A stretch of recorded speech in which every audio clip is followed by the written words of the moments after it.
Alyssa. Hey, Katie. Welcome to episode number 295. Should you get paid? Nah. No. It doesn't seem like agents want to get paid, if you ask me. Who needs it? I just do this because I love people. I love people so much. I want to look at houses, and I would do it for free. I would just So work I do. for free. Yeah, I just give all my money away. Yikes. Okay, before we really get into, we're diving back into the world of the buyer brokerage. Yes. So we did a buyer brokerage how-to episode. It was episode 232. Correct. It would be a great one to go back and listen to. Yeah. And this one today is, this law and this agreement has been put into place for about 8 months. Yes. The fuss about it has decreased significantly. And as well as the training. that's what I was waiting for. I'm like, I do want to say, every time we talk about this, we have to sort of classify. One, in our market, very rarely did people get a buyer brokerage agreement signed. Sure. At all, ever. Right. Okay? Yes, I'm sure there were some people out there that did it. Yes, we were told what they were, and it was an option. Yeah. Did our brokers require it? No. Not in our market. No. Now, do I also understand that there are states and markets where people are like, ugh, we've been doing this? Yeah. Here's the thing. Even if that's you, this information is relevant. Because I also am starting to pick up on it's almost harder for those people because they were just leaving some of the blanks empty. Right. And they're just like, oh, whatever, we're going to keep doing that. But the rules as they have changed are you got to fill the blank out with a number you're going to be paid. Yes. By your buyer. Correct. You have to charge your fee. And the buyer has to know upfront what the fee is. Transparency. And that's what this is all about. We're not sold that everyone is behaving this way. They're getting the form signed. So here's what really initiated today's topic. From talking with brokers and title attorneys who also see back-end paperwork, the trend seems to be that agents are not struggling to get their buyer brokerage agreement signed with their full fee in place. Great. Getting signed.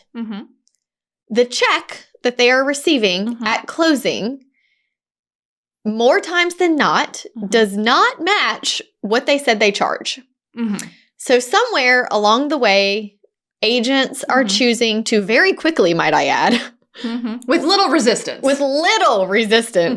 Reduce their income. Okay. So at the sign of first resistance, any pushback at all, we're like, I'll just do it. And sometimes without pushback. You know what this reminds me of? Sometimes it's just blanket offered. Sometimes this reminds me exactly of, you get the new buyer, you don't want to work nights and weekends, but you know that they work. So the first showing times you offer, don't worry, I can meet you after 5 and on the weekend. Well, you didn't even try. Right. So you offered it up. Okay, let's take listings, for example. Yeah. Listings have had an agreement in place since forever. Always. It has an amount on it that the listing broker is charging. Pre-lawsuit, then they gave part of that number to the buyer side broker, right? Okay. So they were cooperating. Listing agents, in my experience over 20 years, very rarely changed the amount they were going to be paid based on the negotiation of the contract or anything that happened during the contract. Very rare. Look, in the worst cases, if the seller had no money, something came up, there was literally I can reduce or I cannot sell, then maybe you'd see a reduction. Yes. It was not offered as oh, sorry, Mr. Seller, you have to pay $5,000 in repairs. I'll just cut my fee. Correct. It just didn't happen. No, not. It shouldn't, because this is our job. And the seller never even thought it was an option. Yeah. Because they were like, I agreed to pay you this for the service. You didn't stop providing the service. No. Just because I'm not giving you $5,000 for your closing costs. Just because my numbers changed didn't change what I hired you to do. you're still getting me to the closing table. So I think we need to take that mindset into. Well, I actually love that you brought up the listing side of things. Deals Week is here! From Monday, March 31st through Friday, April 4th, we will be sharing a different deal each day for 5 days. All of our favorite courses are on major sale, plus our brand new transaction checklist will be available for the first time ever. Head over to hustlehumblypodcast.com/spring to find out each day's deal. We only do these deals twice a year, so don't miss out. hustlehumblypodcast.com/spring. Finding this trend of getting a buyer brokerage agreement signed, but then receiving a different number, much less, at the closing table, it's like, what has happened here? Where is the disconnect? Why are we having a hard time collecting our payment for our job? Okay. Well, I have a theory. Okay. And I think it has been proven to be correct after much research. Okay. With a listing, you have to have a consultation with a seller. Yes. You have to go to the house. Right. You can't just put a sign out. No. You have to see the house. Yeah. Sit at the table with them. Talk about how old their roof is. Right. Talk about the things you're seeing in the market. Yeah. Things that are going to bother the buyers. You have to tell them how much they can sell their house for. Yes. It's a whole thing. And how much money that means they're going to get. Because then they have to decide, can I afford to do this? Correct. Do I want to? So this is called a listing interview. Right. Okay. Must happen to have a listing agreement signed. Logical first step. Yes, yes. With this buyer brokerage agreement in 2024, leading up to it, and a few short months after, when everybody's panicking about this huge change in the industry, there could not have been another class on how to handle this. So many classes. So many, weekly, at the board, at the brokerages, everywhere, title companies, mortgage lenders, everybody's teaching on this class. And it came down to the fact that we need to start having some buyer consultations, acting as professionals who work with buyers. And are being hired. And are being hired for a service just like a seller does. Yeah. Okay? So I'm all for it. If we can bring more professionalism back to this industry, I'm here for it. Okay? Right. So in the beginning, I think what happened is we started off very strong. We were having our consultations. We were very scared of getting fined or losing our license. We did not want to rush and open a door. We were saying, hey, Mr. and Mrs. Buyer, before we can go see a home, we do have to go over this form and discuss a few options and make sure that you are, in fact, ready to purchase a home. Do you have the money? Can you afford to buy money? a home? Do you have money? Great question. Do you have money? To ask. Okay. So in the beginning, the buyer consultations were going well. Okay. Very strong. They were happening. The contracts were getting signed for whatever the agent wanted, to put as their personal fee. Yeah. Buyers understood, signed, and guess what? Agents were making what they put on their buyer rep agreement at closing. Okay. Because everything was explained at the consultation. Okay. Fast forward 8 months, where we are today. Okay. And it is not matching. Buyers agents are making significantly less than ever before. Do you think these are all agents that were around then, or are these also newer agents that maybe I think it's a combination. Weren't educated in that? I think it could be a combination. Okay. In a way, I almost think if you're a new agent in 2025, after this has all become said and done, you may have better success because you never knew the old way. Yes. But what's happening is those who knew the old way, they're gravitating back to that. And when a buyer wants to see a house, we have quickly let the buyer consultation die. Yeah. We are like, oh, yes, I'm back to just being a door opener. Listen, I'm going to bring this piece of paper with me. I just have to have it signed before I can open the door for you. Is that okay with you? Sure, I guess. I just want to see the house.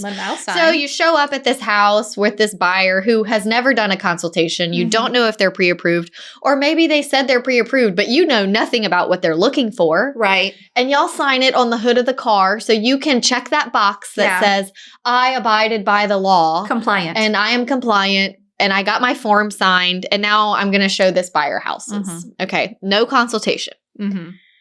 So the fee is not withholding. It's almost like the buyers are feeling a little surprised or, you know. I think the problem is that, my best guess, agents tend to fill in the blank of what they think their buyers are thinking. Buyers do not know any different. I'll tell you how I know this. I don't have any trouble telling my clients about this because all of my business is repeat and referral. So we've already worked together again. They're not interviewing me and 5 other buyers' agents. Sure. They're just like, hey, we're ready to buy another house. And I'll be like, sure. So recently I had a buyer who I sold to 5 years ago. Small house. They've grown a family. They're ready to move up. Okay, great. Hey, we found some houses we'd like to take a look at. Okay, fine. I don't do a full-on buyer consult with my repeat clients. Well, they know how you work. They're hiring me. They've worked with you before. Hired. We've already done our interview. Right. So, but I do have to explain to them that things are different. Yes. Than we last worked together, which I'm sure they don't actually remember. But whatever. So I was like, hey, listen, I am required now to have you sign off on this buyer brokerage agreement saying that you're hiring me. Yes. To be your agent. I am putting in this amount as the amount that I am working for. We will ask the seller to pay this as one of your terms of your offer. If they choose not to, you will be, responsible. You're responsible for this amount. Yes. That's it. Correct. They said, okay. But I didn't say, hey, listen, you got to sign this paper so we can see houses and whatever. Yeah. Don't worry about it. Just sign it. Sellers I told are paying. them what the number was. Yes. I don't understand the confusion. I just am such a contract, like nervous Nelly that I don't want anyone signing anything that they don't know what it is. Yeah. And they don't. And then the other part of this, what you're saying is after you signed it, and then maybe the seller doesn't want to pay it or doesn't want to pay all of it. It's still a contract. Yeah. And you should still be saying to your buyer, hey, your cost to close include X difference. Yeah. But no one's even trying. Correct. And so I like to remind agents that we're not the only ones that get paid in a real estate transaction. Correct. Do you need a mortgage? Yeah. Did you know mortgage lenders get paid as well? So when I have my buyer consultation, I like to present it as Mr. and Mrs. Buyer. To buy a home, you need 3 forms of money. You have your down payment that you're going to need. You're going to have your lender costs, your closing costs that you're going to need. And you're going to have your agent costs that you're going to need.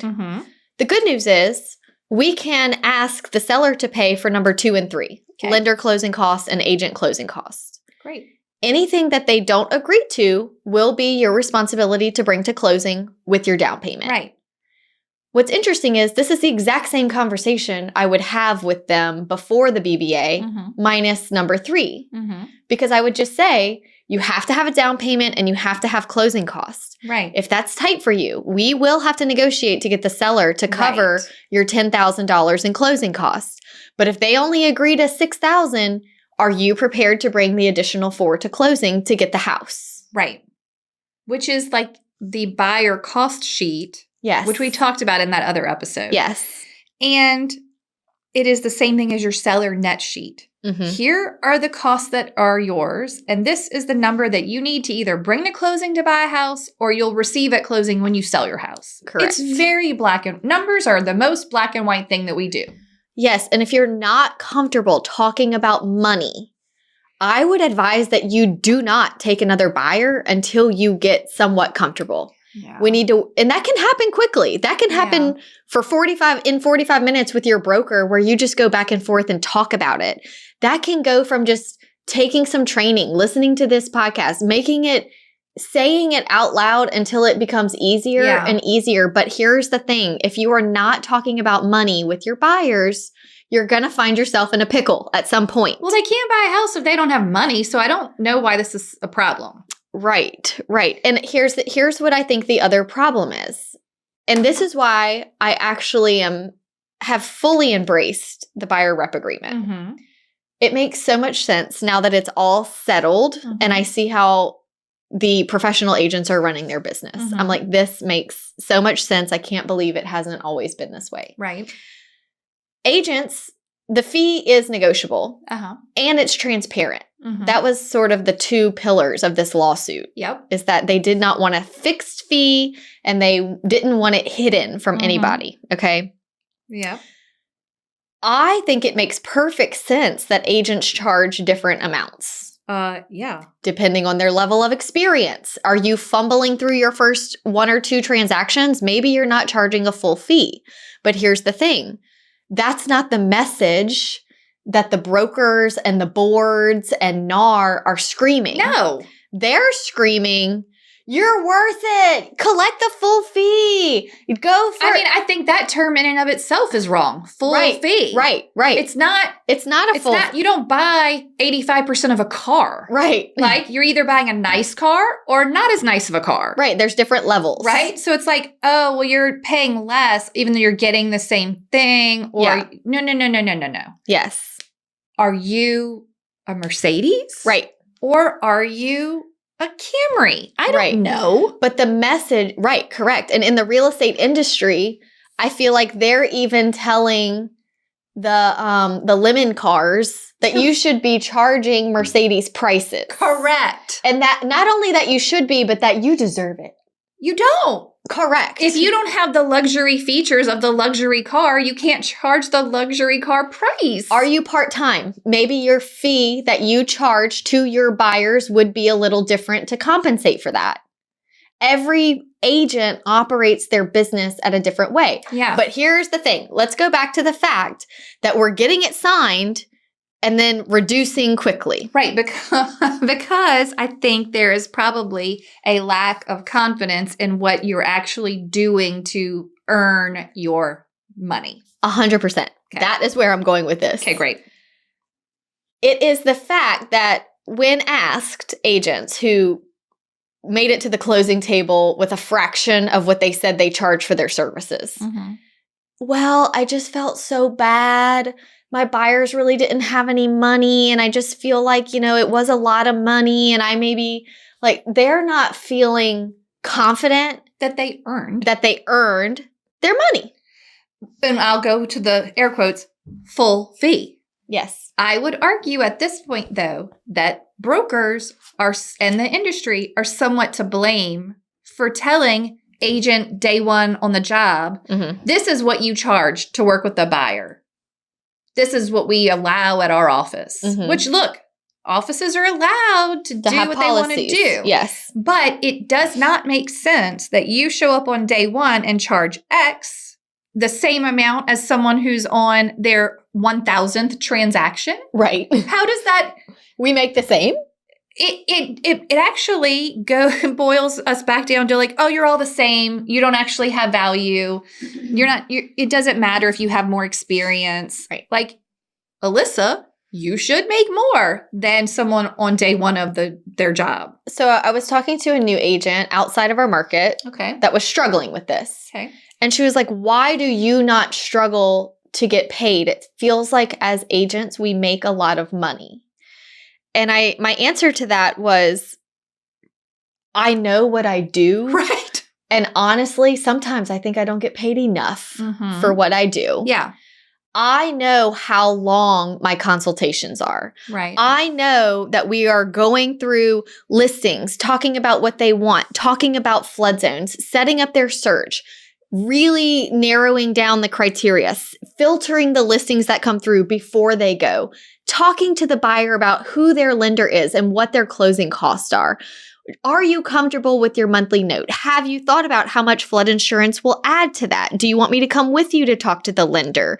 Do we need to talk about how much we need the seller to pay? What is your savings? Do you have savings for closing costs? Do you have savings to pay an agent? Do you have savings if we find an older home that needs work? We are talking and educating so much, and that's just the consultation. Yeah. We haven't even started showing a house yet. You're really earning your money when you then show the house and have to pick up the red flags. And then when you get a contract and you've got to get that thing to closing, you're really earning your money. Because you have all of the years and transactions of experience that help you to know what a red flag is. And as I was listing all those things, I could see the agent's face like, I don't do any of that stuff. Right. I don't do any of that stuff. And I'm not here to put that agent down. I'm here to say that that agent is on a different level as a new agent. Yeah. And I would also feel bad collecting a certain amount if it was a situation where I didn't earn it, because I don't want anything given to me. I do want to earn my money.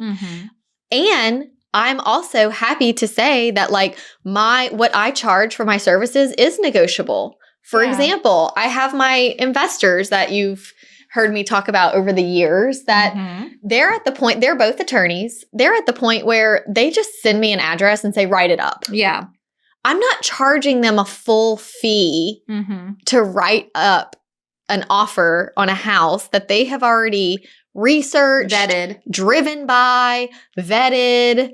Like, yeah, we still have, they want to run the show and they want very little from me. I'm not going to charge them the same. Right.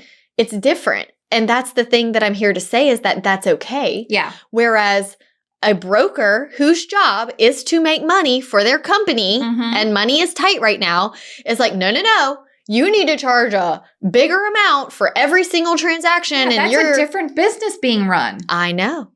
And it's very in opposition of you as an agent. And as that's why agents are so conflicted. Yeah. I'm being told I'm worth it, but I don't know what I'm doing. Yes. I'm going to write that down. Okay. That is where the conflict is. I am being told I am worth it. Okay. So I read an article, and the agent's last name, and it was in an Inman article, but it was Cantrell. And they said, I quote, "You have to invest in your career," adding that agents need to prepare as seriously for working with a buyer as they would in working with a seller. Yes. Like it's, yes. You're hiring me. I will say I have been interviewed on 2 occasions before this by buyers. And I thought, how refreshing. This buyer is actually going to talk to different agents and select one based on the fit, their experience, whatever. Personality. And then start looking at houses. It makes even more sense now because I'm hiring you. Yeah. I'm not just falling You're not just backwards into this person. Right. I am hiring. I am selecting you. I am choosing you. And I'm telling you how much I'm going to pay you for XYZ. Correct. Yes. It seems very logical. It is. That's why, you know, I love when I see a meme that states something that I've always thought, but always thought was just in my head only. And then you see a meme and you're like, oh yeah, I've always felt that way. Yeah. Like I think there's actually a word for that where someone names a feeling in you. Yeah, I don't know. But I kind of wanted this episode to be that way. Like, yeah, that is my struggle. I am being told that I'm worth it, but am I? And I don't know why. Right. And I actually think that's a good, very humbling place to be. Yeah. To say, what do I need to learn? What do I need to do to feel comfortable getting paid something I can live off of? Deals Week is here! From Monday, March 31st through Friday, April 4th, we will be sharing a different deal each day for 5 days. All of our favorite courses are on major sale, plus our brand new transaction checklist will be available for the first time ever. Head over to hustlehumblypodcast.com/spring to find out each day's deal. We only do these deals twice a year, so don't miss out. hustlehumblypodcast.com/spring. Okay, so let's talk about what do you need to do. Let's be practical. Okay. You're talking about your buyer process. What are the things that you think people can add to their process to make them worth more to their buyer? Outside of the buyer consultation. Walk me through that. Well, go C? back to 232. Okay, fine. 232 is a beautiful representation of a buyer consultation. Buyer consultation. But as far as things that are extra that I personally do every time is I'm involved in the financial side of their decision. Okay. Well, I had an agent say, well, this buyer already came to me pre-approved and had a pre-approval letter, so I couldn't be involved. I'm like, that is false.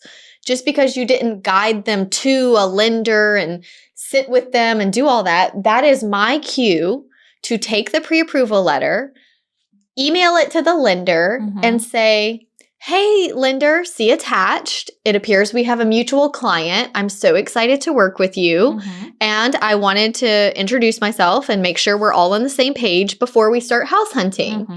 Do you mind sending me a fees worksheet at this price point on this pre-approval letter and let me know what the estimated total monthly note would be? I have never actually, I was going to say I've never had a lender give me any pushback on that, first of all. Okay. Second of all, I've had many be like, wow, that's awesome. Like, thank you so much for checking. Here you go. Depending, and then I go to my buyer and say, buyer, I understand you were approved for $400. How do you feel about a monthly note of? You basically back up and do the part of the that you would have done. I just need to know that we're looking in the right price range based on the monthly note. All I care about, I don't care about their credit. I don't care about their income. I care about, did you know this was your monthly note? And are you comfortable with it? And are you comfortable with it? Okay. And did you know this was your lender closing costs? I see, based on this fees worksheet, you're prepared to put 10% down. Is that correct? You would be amazed at how many times they're like, oh, no, that's not correct. I don't have that. And I'm like, well, maybe conventional isn't the loan for you. Right. Maybe FHA is or RD. Oh, my word. Now I know from talking to you that 400, while, you're approved, is not the number that we, like, I've had a situation where I said, your monthly note at this price point is $2,600. Do you feel comfortable with that? And the look on their face was like, what? But they were very ready to start looking at that price point. And I said, okay, obviously, no. The answer is no. That's a hard pass. That's fine. I said, that's fine. Where is it? Where is your monthly note? And he was like, I really don't want to go over like $1,800 a month. Like all in? All in taxes and insurance. How much did that change their price range? About $100,000. And were they able to find a house? We did. Okay, good. But here's the good news. We hadn't looked at a single house. But you almost did. Almost. Coulda. I said, here's what I'm going to do, buyer. I'm going to email the lender and copy you on it. I'm going to say, hey, lender, I have buyer here copied on this email. Thank you so much for the pre-approval letter. He did let me know, $2,600 is just way too much for his budget. What price range do we need to look in to stay around $1,800? To which she sends a brand new number that totally changes the entire buyer consult. Yeah, everything. This changes everything. This changes everything. To which buyer is like, oh, thank God. Maybe a little disappointed because the houses aren't as great. Fair. But, and then as we're looking at houses, I've had situations where they're like, I really didn't want to go to $2,000 a month. Oh, but I will. But I will, because when you ask a buyer who hasn't seen a house yet, what do you want your monthly note to be? As low as possible. Yeah. But then you see the houses that match that, and you're like, okay, maybe I'm willing to. So I'm in communication with the lender, like throughout the house hunting process. Hey, lender, we looked at houses this weekend. They are not places that he wants to live in. No. We're going to increase the budget slightly. What number do we need to do a hard stop at, not to go over $2,000 a month? Yeah. Lender responds. I adjust my search. I explain it to the buyer. It goes on and on until we find the house. Right. That is a big reason why I feel valuable and I don't mind getting paid for my services. Yeah. Because while it is actually quite enjoyable for me because I'm a spreadsheet nerd, I would still like to get compensated for my services. Fair. Yes. Because you don't work for free. Yes. And the problem is that it's very easy to send a buyer brokerage agreement electronically.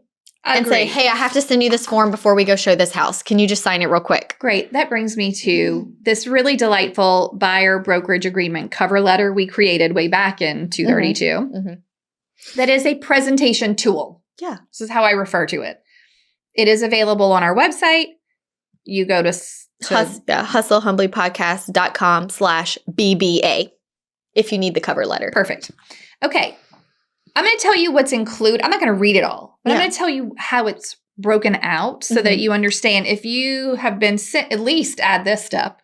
Yeah. If you've just been sending the document, here's the form to sign. At least you could start here. This one's broken down into my commitments to you. So basically, what the heck are you doing as the agent? Yes. What are you doing? What is your part of the process? And here's the thing. You need to make sure you're doing those things. Agree. Yeah. If you can't, look, the form is editable. If you refuse to, I don't know, let's find one. I will handle all communication and negotiations throughout the transaction. If you're not going to be handling the communication, then I guess you can take this one out. Delete it and add something else. I mean, I feel like all of these things are required. Yeah. When I read this, I'm like, you should be doing all of this. Okay, whatever. Point being, there's commitments. Yeah. What are you doing to earn this money? The next section is the buyer loyalty agreement, which is pretty words for the rules. Yeah, the buyer rules. If you have our email templates, you're familiar with the buyer rules. They are on the BBA. Yeah, so it's like, I'm doing this list. You're doing this list. Things like you don't call the signs or click buttons to view houses anymore because you've hired me. You don't call go to the me. model home at new construction. Yeah. I'm first. Right. Okay. Then it goes into, you're going to love this, how do I get paid? It's really helpful, very transparent. I like that it's a whole bullet line, like a whole title. How do I get paid? How do I get paid? Then what happens when we find the one? Yeah. So what happens when we find the right house? Okay, I do like this first line though. Understanding the money and finances are the most important part of making this decision. And not just the buyer's money and finances, but your money and finances. What are you going to charge? Have you communicated that to your buyer? So when you write an offer and you're asking for closing costs and you're asking for buyer brokerage compensation and the seller counters and you say, okay, buyer, they have agreed to pay this and this and there's a balance of $4,000. Are you comfortable bringing that to the closing table with your down payment? Or do we need to counter again and try to absorb more cash for you? Or is this maybe not the house for you? What do you want to do? How do you want to handle this deficit? Right. That's not the conversation people are having. Hey, Mr. Buyer, I see the seller. There's a $4,000 deficit, but I mean, I'm really not worthy. I am not valuable. They're not even saying that. They're just like, here's the counter, sign it. Sign it. I'm just going to not take my fee. And legally speaking, they're missing a step, which is getting the addendum signed to your original buyer brokerage agreement that says, I'm no longer making X. Right. Now I am okay making Y. Correct. But if you don't get that form signed, legally speaking, your buyer really is still supposed to pay you the difference. Yes. It's this form is not just. That's why I think this whole BBA thing has really made agents have to get comfortable being professional. Agreed. You need to be professional talking about contracts. You need to be professional talking about money, compensation, lender cost, agent cost, house buying cost. Before, thanks to electronic signature, you could just be, and still could be, just a door opener.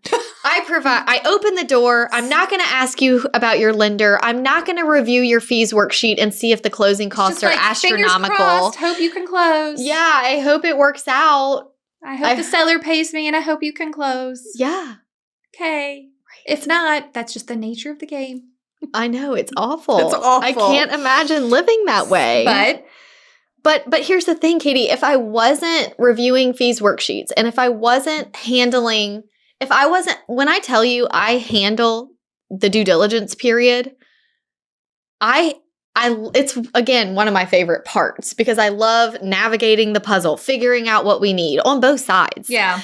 If I wasn't doing any of that, I would also struggle to get paid. Sure. If I was strictly a door opener and I let my clients… Really not that valuable. Right. If I just let my clients run the show, make all the decisions, and tell me how this is going to be done, I would also struggle to feel valuable and collect payment.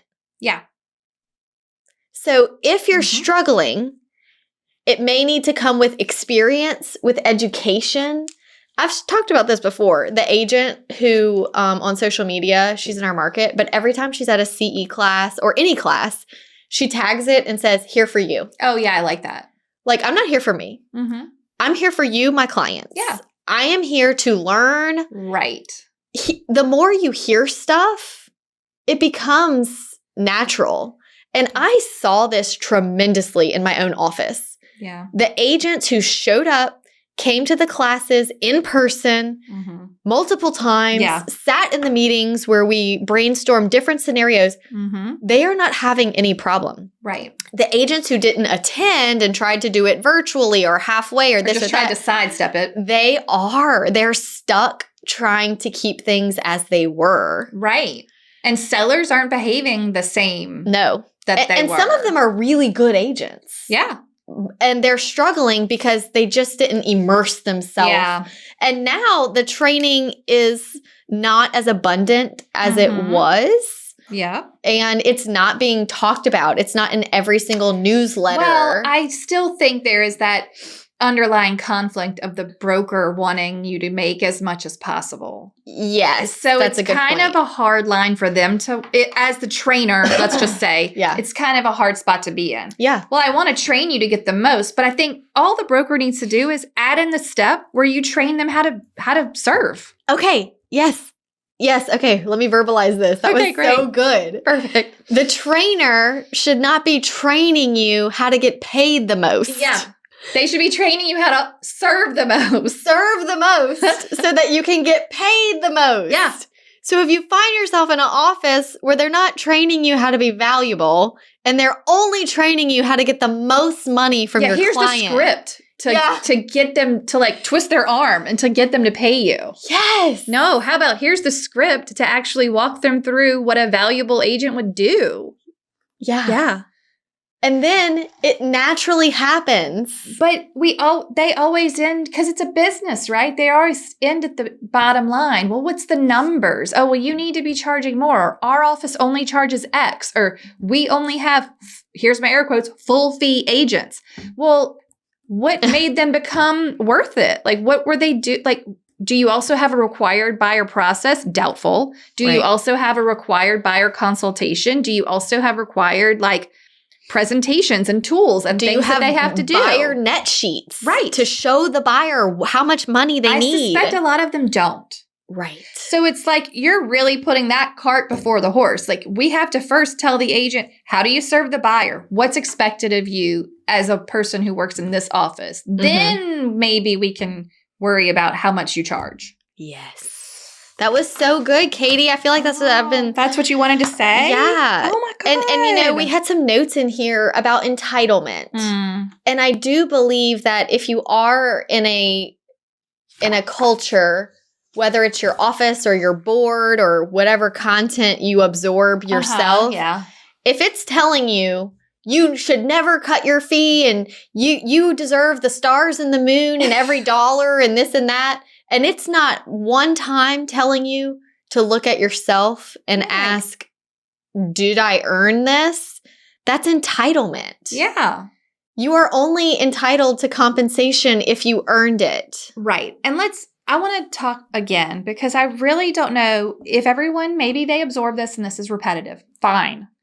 We do have some really great listeners. It's almost like, the ones listening today may not be the ones that need it. Share it with your friends. But the ones that don't listen, they'll be out in a year. Right. So when this lawsuit happened, the point was sellers were paying a total commission. Half, usually, was automatically going to the buyer's agent. It didn't matter if it was day one on the job or 25 years in. Blanket offered payment. Matter. Yeah. The whole point was we're being sued for forcing them to pay, and it's not, the buyer was not even able to negotiate. Do you see? The buyer maybe hired Joe day one on the job and was like, well, this should be cheaper. I'm not buying the Mercedes. Right. Right? But they didn't get a say. And it's all built in, right? The price of the house includes the commissions. And so they're like, well, buyer has no choice. Buyer has to get this is what the buyer's agent gets paid. Right. Yeah. It seems very logical to say the buyer should say to their agent, hey, okay, this is what you do. This is what you charge. I'm comfortable with that. Hired. Yes, you are mine. That's the point. Yes. That was the whole point. Same with sellers. Yeah. You're right. Like the whole point of the buyer brokerage agreement also is that buyer's agents are no longer blanket offered an automatic fee. And they shouldn't all charge the same. That's the stupidest thing I've ever heard. And when this first happened, all cars should cost the same. Right. Cost the same. That doesn't make any sense. And when we were in the transition and agents were trying to cling to the old way and they were putting like numbers on pillows. Some are still clinging, but yes.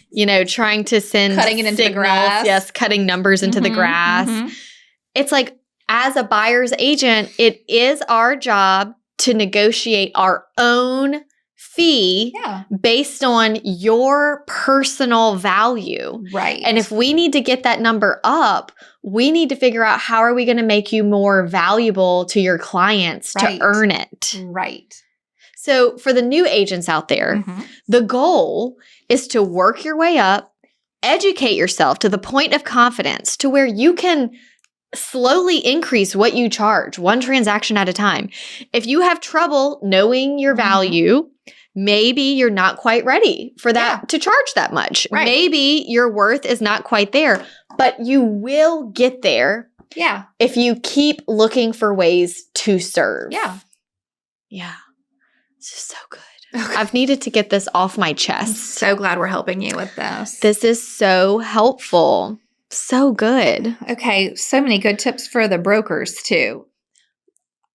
This is actually a really great message for the brokers to check their mindset because I do believe that the agents who are struggling with this the most, and I've talked to many. I have to, in preparation for this episode, I went to many and said, where are you struggling? And the majority of them were like, I just feel bad.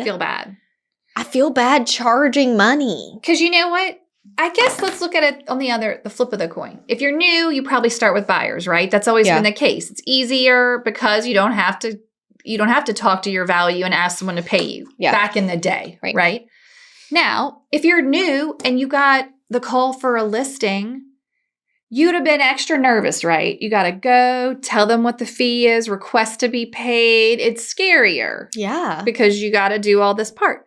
And maybe you would have charged not as much as you do 25 years in. Yeah.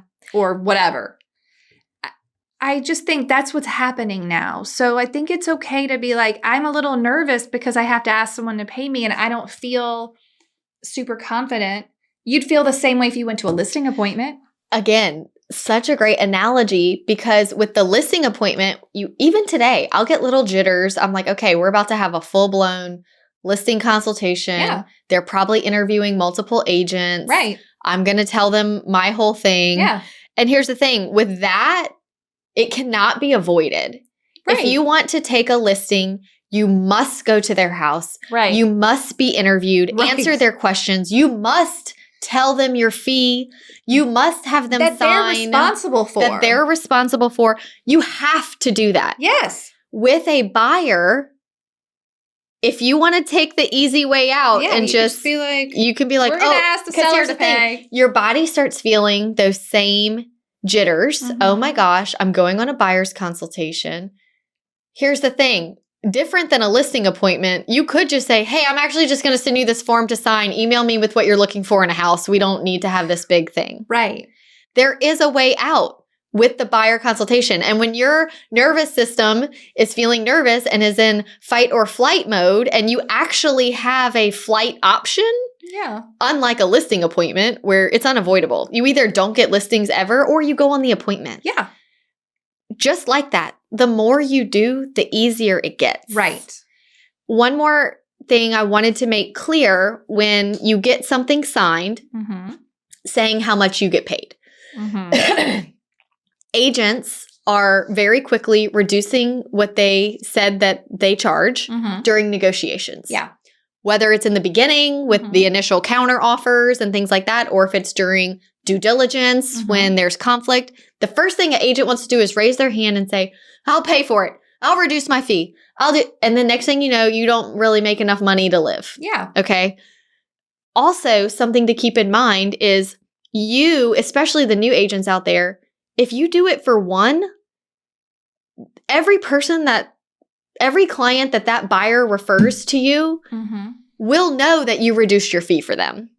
Like, hey, you need to call Katie because when she was my buyer's agent, she paid for a whole new refrigerator for me. You think they would say that? Yeah. I think that if you, during a transaction with a buyer, cut your fee and said, hey, don't worry about it. I know that you really love this house. And even though you have the $3,000 or your parents would help pay it or whatever, I'm just going to cut my fee. Like we jump to it so fast. Yeah, I think the other part of that is most of these agents aren't saying the words though. Like the buyer doesn't realize, like the buyer's not putting two and two togetger. Oh, I signed this document for X, but the seller's paying Y and the difference just disappeared. You honestly think that the buyers are going back and being like, well, shoot, I signed. Because if they really did just slip them the document. Well, if they slip them the document, yeah, they could very well be tricked. I think they're just probably I've had many times where the seller has countered and my buyer has said. Told the buyer, I will discount my fee. Yes. I think we're seeing it more and more. And I think that they're taking that to be their value. Well, yeah. I'm valuable because I'm so selfless. I'm willing to that would be the reverse. I know, because maybe you're being selfless to your buyer, but are you being selfless to your family and your business and the mouths you have to feed and the mortgage you have to pay? Yeah. If you can't cover your own stuff, Right. But I do believe that if that buyer refers you to a friend, that person will assume you're going to do it for less as well. If you paid for a washer and dryer once, the next referral from that sphere will expect the same. Sort of like new construction. Builders in a neighborhood, if they drop the price of one home, it affects the whole neighborhood while they're still building. Right. Because of appraisal. Like your value is your value. Is the house worth this or is it not? So if you're cutting your fee, all of a sudden, if the builders are cutting the price on one home, that floor plan is now that price for the rest. Right. And do you know what that does? It pisses off the owners who already bought that floor plan at full price. Yeah. And now their value has gone down. It's just not a good business practice. You know, if you're going to just be giving it away, if you didn't want to charge that much in the beginning, you should have never put that. Yeah. Well, I would agree with that part of this. Right. I feel like some of the other part of what you're saying right here are almost like broker talking points. Well, if you do it to one, then everyone's going to know, and now that's what you're going to have to do. Or the instance. I think it's something that you have to think about for your business. For sure. Yeah. If you're getting a lot of referrals from the same person, maybe. But I also don't believe that you can't individually negotiate. I think you can individually negotiate, and you do. Depending on, are you an investor? Yeah. Well, hey, you cut your fee for my friend Blaine, who you sold all the houses to, and I say yes. Blaine is an attorney. He handles all his own paperwork, and he doesn't ask me to show him any houses. But no one's ever said that to you. No, I don't think they are. That's what I'm trying to say. Yeah, I've also never practice of this. Yeah, I don't think I've charged all different fees. I'm just saying. Whatever you do in your business, I think you should be consistent. You should be consistent. For sure. So if you don't want to reduce your fee, don't start off at a number. I just think you're tiptoeing back into that broker mindset. I don't think so. Okay. I think what I'm saying is what you say you charge on your BBA should be what you feel confident charging. Correct. What we're seeing in this situation is that agents are not necessarily comfortable putting that number there, but they're just really hoping that the buyers sign it. Yeah. And then the buyers do. And they're like, whew. I understand. And then they quickly find ways to give it away or reduce it without. Well, because in the beginning, they didn't charge a number they felt they could speak to as this is the number I earned. Yeah. So I think make sure they put the wrong number to start with. Yes. That's what I'm saying. They put the wrong number to start with. Right. It should be less. If you are confident in the value you provide. Well, here's a question for you then. If you are, for whatever reason, feeling like the number that you're worth is less than what your broker calls full fee. Okay. Or maybe even requires you to charge, what do? I think you need to if that's how you feel, you need to ask broker, are you going to be training me up to a level where I feel comfortable getting paid enough that I can live? And if broker says no, then you need to find a new brokerage that does the training. Like if the broker just says, well, this is just what it's supposed to be. Yeah. Or if they don't provide a lot of in-house training, you know, but even outside of I do think in this stance, because the broker has so much say-so, it is important that your broker is like-minded. Okay. Yeah. As you are with wanting to serve and provide value. Right. If your broker is not like-minded in that way, I do believe you're at the wrong brokerage. Yeah. Maybe your broker is like-minded, but it's a very small office and they don't have a lot of training opportunities. At that point, you may need to say, well, does my board have training opportunities? Are there outside external training opportunities that I can go to educate myself, because I don't want to leave my broker, even though. So I think at the end of the day, it's up to you. Yeah, I've always been a self-educator. Even when I was at a huge brokerage that had an entire university, air quotes, attached to it with courses for days and days. Right. I still was a self-educator. Yeah. You can opt in to learn whatever you want to learn. Correct. No matter where you are. So the broker does play an important part, especially during this BBA transition that is now over and here. Over. We're trained. We but we now need to make sure that we are operating from a very high level of service. And I'm going to leave you with 2 points unless you have more. I'm done. So in our Hustle Humbly community, we just read The Go-Giver. Oh, yeah, we did. I highly recommend listening to that on audiobook. I think it's free. Oh, that's what somebody said. It was free short. On Audible right now. But maybe. I wrote down, if you exceed people's expectations, they will pay you even more. Yeah.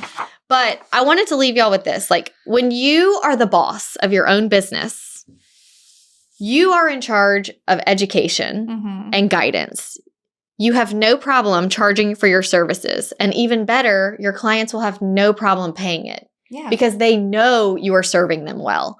They know you have their best interests at heart. They know that you are going to guide and direct them and handle this whole transaction like a boss. Everything, there will be no surprises. They know how much you're getting paid. They understand the cash that they need to buy a house. Yeah. When you operate from this level as the boss of your business, it goes so smoothly. Yeah.